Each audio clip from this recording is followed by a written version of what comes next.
Hey there, future medical coders. Today, we're going to crack the code on something you'll see all the time: immunization administration. Now, it seems super simple on the surface, right? But it's those little details that really make a difference. Okay, let's jump right in. So, let's start with the one question that trips up so many people when they're starting out. You see a patient got one little shot, but you're supposed to find two, maybe even more codes for it. How does that make sense? Well, that's the big puzzle we're going to solve together right now. All right, here is the absolute golden rule you've got to burn into your brain. Every single immunization has two separate parts when it comes to coding. You've got the product, that's the actual vaccine in the vial, and then you've got the administration, which is the service, the act of actually giving that shot. You have to code for both pieces. And let's be super clear about this. This isn't a suggestion, it's a rule. The administration codes we're about to talk about, they never stand alone. You always report them with the code for the vaccine product itself. I mean, think about it. You can't bill for the work of giving a shot if you don't say what the shot was, right? If you can get that idea down, you are already well on your way. Now, before we get into all the different decision trees and paths, let's talk about the easy one, the fast-track lane of immunization coding, and that's the COVID-19 vaccine. Thankfully, the guidelines made this one really straightforward for us. And here it is, one code. That's it. 90480. This is the only code you need to remember for administering any of the SARS-CoV-2 vaccines. Pretty simple? The great thing about 9480 is that it's an all-in-one deal. It doesn't matter what age the patient is, and get this, it even includes any counseling that was provided during the visit. So the main takeaway here is, if you're coding for a COVID-19 shot, 9480 is the only administration code you're going to use. End of story. Okay, so we've got COVID-19 out of the way. Now, for every other kind of vaccine out there, you come to this big crossroads. And your next move as a coder all comes down to one really important question. This is it.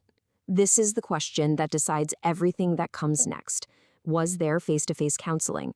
Because the answer, yes or no, sends you down two totally different coding paths. And this slide just lays it out perfectly. Look at the two paths. On the left, if there was counseling for a patient under 18, you're in the 9460 and 9461 zone. And your job is to count vaccine components. We'll talk about what that means in a second. But on the right, if there was no counseling, or if the patient is 18 or older, you're using a different set of codes, 9471 to 9474. And here, the logic is way simpler. You just count the number of vaccines. So you see, that one decision changes everything. All right, let's take a walk down that first path, Path A. This is what you do when counseling was provided for a patient under 18. The big skill you have to nail down here is counting those vaccine components. So what in the world is a component? Well, the official definition is that it's all the stuff in the vaccine that protects against one single organism.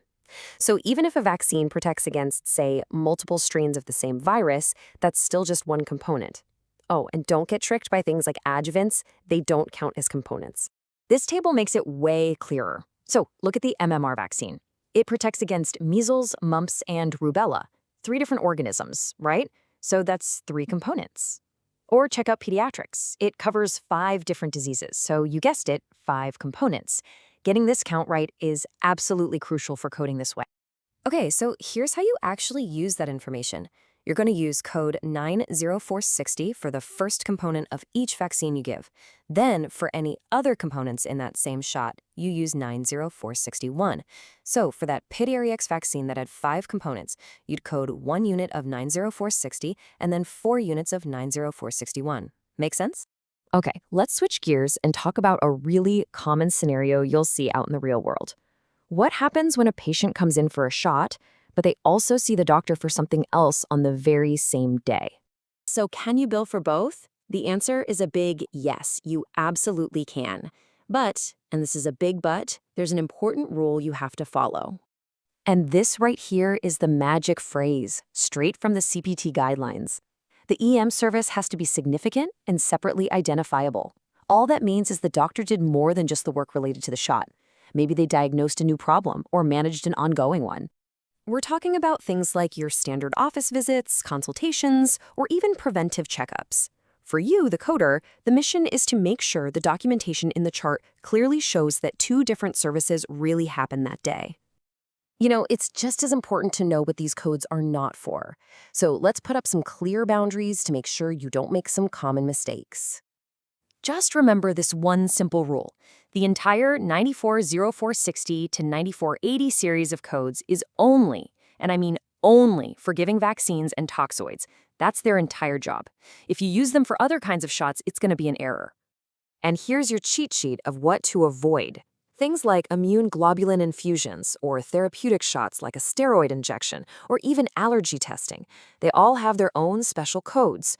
Knowing what doesn't belong here is a huge part of being an accurate coder. Wow, okay, we have covered a ton of information. So let's bring it all home and boil it down to one simple roadmap you can use every single time you need to code an immunization.